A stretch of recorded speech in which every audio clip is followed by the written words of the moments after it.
Hi, as a UACC instructor and medical doctor, before we talk about any choice of weapon or holster, first we need to understand how our body reacts to life-threatening situation where you are fighting for your life.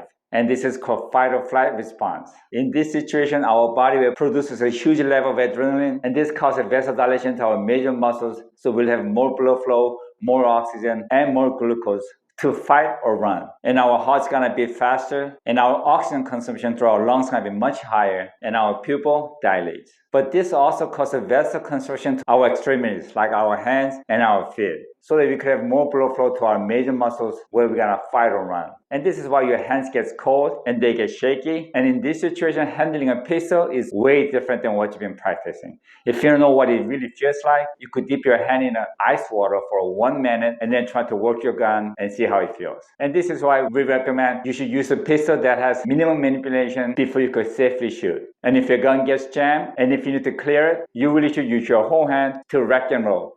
Now, I've talked about this in the past, and this is really an individual's choice, that when I'm carrying, I chamber my rounds, and both of my carrying pistols are double action, single action, where it's safe and I don't have to worry about releasing the thumb safety before I shoot. Now, as I've told you before, in this extreme situation, every second counts, and if you lose that crucial 1 second, you might actually lose your life.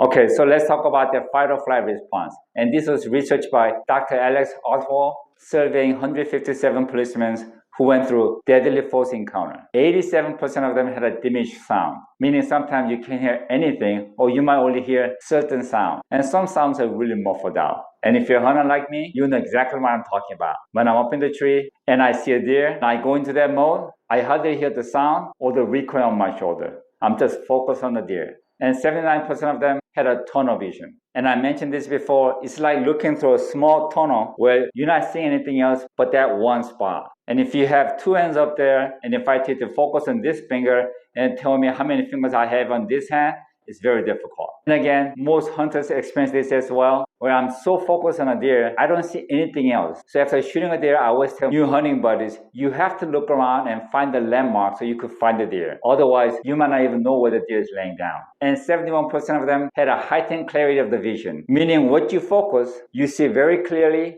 and you remember it very well, but nothing else. So in many cases, some victims remember exactly what the gun looked like, but can't remember what the face looked like, or vice versa. And 62% has a slow motion effect. Most hunters also go through this as well. For example, when I'm shooting a deer and I am very sure that I've been on that deer for at least 4 or 5 seconds, and when that opportunity comes, I have my crosshair on the spot that I want to shoot until I'm very secure.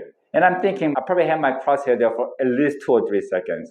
But when I see myself on a video, it's like, boom, the whole thing takes less than about 2 seconds. And honestly, I think the slow motion effect really helps some of us because in that slow motion, we're able to move faster. But remember, the pre-minute has the same effect. And 52% of them has some form of memory loss. And this is why I emphasize that for a self-defense pistol, it has to be simple, safe, and effective. And this is why you really shouldn't talk too much with the police before you talk with your lawyer. And 21% of them have false memory. They could swear that their partner was shot and down and even saw blood, which never happened. And again, talk to your lawyer first. And if I'm to add one here, almost everyone has a heightened pain threshold. So you tend to ignore a lot of pains or not even realize that you got shot. So after a deadly encounter, you really have to check for yourself to make sure you don't see any blood or if you're injured.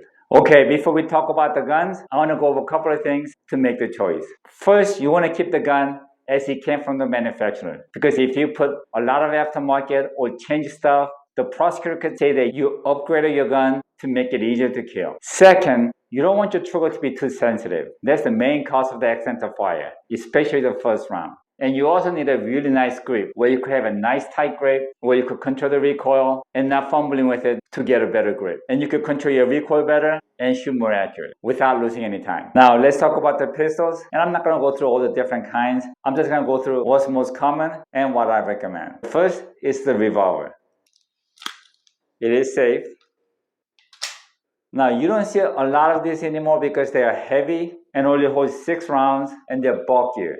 And requires the minimum skill to operate it, and it's the most safest and least problem. With the revolver, all you have to do is pull the trigger and bam. And if the ammunition was dud, all you have to do is pull the trigger again. There's no slide moving or anything like that. So there's no chance of getting malfunction or getting jammed. Now again, only problem is this only holds 6 rounds and the smaller version only holds 5 rounds. And I would recommend 38 Special that holds at least 6 rounds. And the another problem is this is really slow to reload. And carrying extra rounds, it gets a little difficult and messy. Next is the most popular one. It's a striker fire. Let's make sure it's safe. It is safe. So why is this most popular? Now, in my opinion, because we see this a lot in the movies, and most military people and policemen who needs to be on ready at all times prefer striker fire. Now, I don't typically recommend striker fire for the beginners because this does take moderate level of skills and training. And this is a pistol that costs most accidental fire that brings the gun owner or the family into the hospital. This has relatively light trigger, and most of them do not come with a thumb safety, so it's ready to fire and holds a lot of ammunition, and it's easy to reload, and it's easy to carry extra magazine. And depending on the manufacturer, these are less expensive. And this type of pistol has most malfunction. This gets jammed when it gets dirty, or in a panic, you're grabbing your gun hard as you can, and you have your fingers on the slide. A little bit of too much pressure, they could slow down the slide and you won't cycle to next round. So you really need to practice how to hold your pistol, and your muscle memory has to be really tuned. I'm not against the striker fire guns because I have them, except this is not for self-defense. If I carry guns like this, and if I get into a situation where I have to defend myself, the prosecutors will see this gun and have their day at it. And next is what I recommend. Double action, single action, or double action only. And as you can see, they're both empty. Now this type of pistol has the best of the both worlds.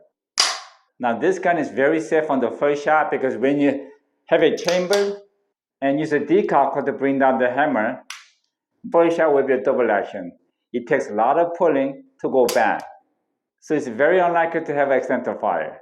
But after the first shot, this will shoot in single action, so the trigger is really nice, and you can shoot fast and accurately. And this holds a lot of ammunition, and it's easy to reload, and it's easy to carry extra rounds in the magazine, and it's less likely to be malfunction, especially in the CG. And that's because the slide goes into the frame, so when you hold your gun, the thicker frame keeps your finger away from the slide. And I did a review on this pistol, and you can see it on my VA Defense Academy playlist. And since this is double action, single action, this does require moderate skill level and some trainings. Next is my pocket pistol. It's double action only. Again, it is empty.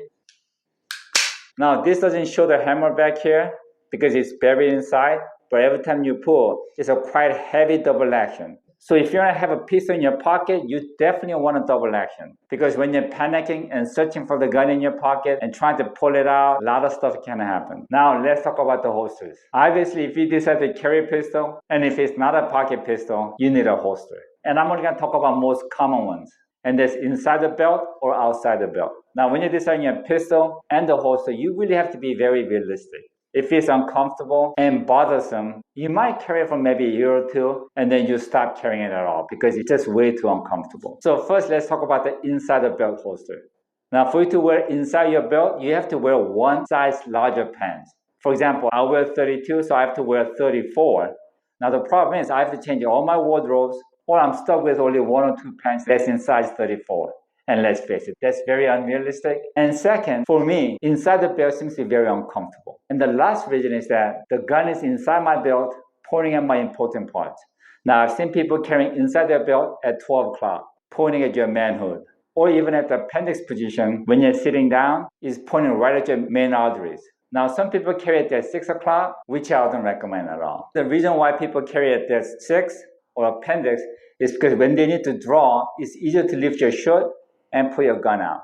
Now, having on the side, when you pull your shirt up, it gets snagged on your pistol grip and you have to fight for it.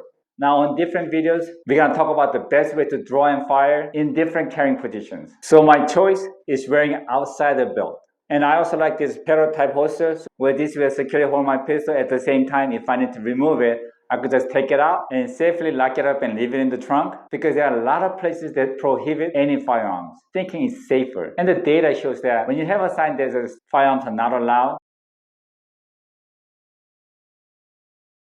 That's a big sign for the criminal saying we're criminal friendly or it's a criminal safe zone. But again, that's a different matter. Let's talk about the holster. Now again, you could wear your holster in different positions, but this is safer and more comfortable. And if you need it, it's easier to draw and fire. Now, one of my subscribers in my Ukraine YouTube channel asked me, is it worth it to have concealed carry insurance or not? So let's talk about that real quick. Now, if you are serious about concealed carrying your pistol and you do concealed carry all the time, or you carry when you think you need it, then you definitely should get the insurance. Now, the main reason is people who does not have an insurance, if where you have to protect yourself or unholster your pistol, they hesitate to report. And the main reason is because they don't want to go through the financial problem and the hassle. Now, the only problem is somebody else report you first with a different side of the story. It just becomes much more complicated. And unlike the other insurance company, concealed carry insurance will upfront the legal costs, so you're not paying out of your pocket from the very beginning. And as you know, if the gun is involved, lawyer fees and legal fees gets a lot higher. So spending a couple $100 a year is definitely worth it. Now, if you have a concealed carry permit but never carry the gun, you won't need it. On the next video, I want to talk about the accurate shooting versus defense shooting. That includes the stance, grip, how to aim and shoot, and how to draw your pistol in different positions. If you want to learn more about self-defense and real defense shooting, then go to my playlist. And here we have Real Defense Academy, and you click the bottom part. And this playlist is dedicated to only self-defense and real defense shooting. And I will be uploading more videos as I proceed. Thank you. And lastly, be safe and God bless. See you.